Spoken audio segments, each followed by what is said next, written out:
resiliency of a Filipino.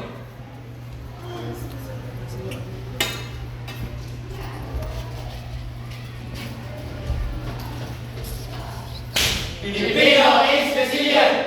Since time immemorial, we are tested by countless calamities.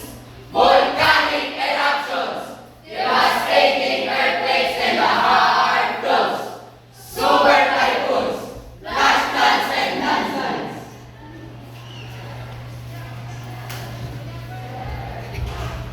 Victoriously, we surmounted these ordeals and pains beyond imagination of the human race. Instant death Of our loved ones, plagued by transportation mishaps and natural disasters. Thousands also die in hunger and malnutrition, including ambushes and endless wars in Mindanao. They trample our basic human rights, such as the right to live. I lost my loved husband who didn't want to join the Abu Sayyaf. I lost my only son who opted to become a military man. We lost our innocent children and women. We lost our homes and properties. Survivors are Filipinos. Survivors are Filipinos. Survivors are Filipinos. The wrath of nature and cruel destiny may steal everything from us. When properties and family. But the Filipinos never give up. Gani Banao, Gani Banao, Gani. Gani Banao, Gani Banao, Gani. Gani Banao, Gani Banao, Gani. Gani Banao, Gani Banao, Gani. For us, we are continuously scorched by the test of time. The spirit to survive and to bounce back remains undefeated. I'm as lion as a bamboo, for I'm a man of earth. My hair may all be blown away by the winds. And my legs may be crippled by the smash of waves. But I will stand and pick up the shattered pieces of myself and continue to live. Resolute to survive. Resolute to survive. Resolute to survive. Resolute to survive. Load with an inspiration to live, not only for my family, but also for my beloved country.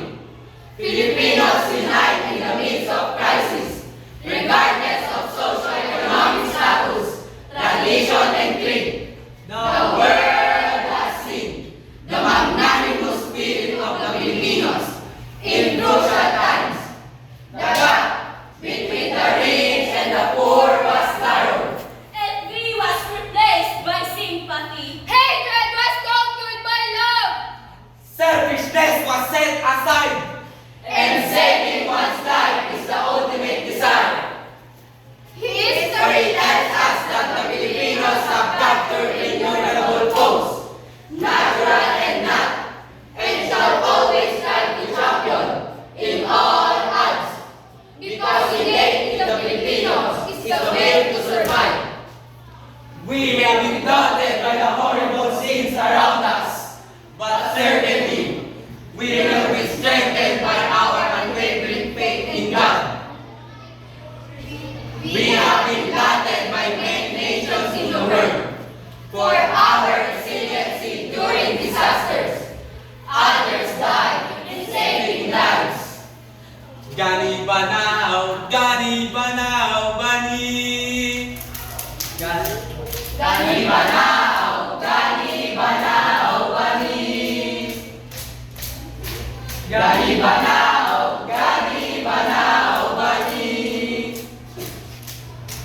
Gani Banao, Gani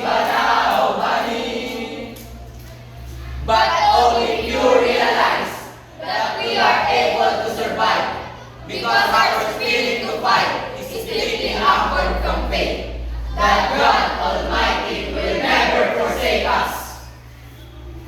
I believe that the Filipinos, divided by varied doctrines and cultures, are capable to be on top of any situations if united.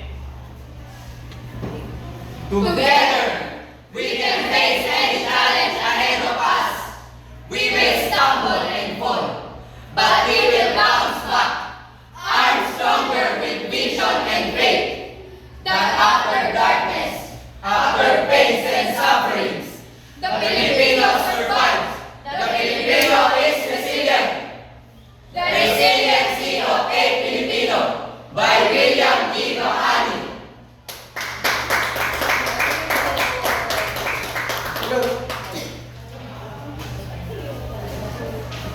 Resolute, resolute, resolute.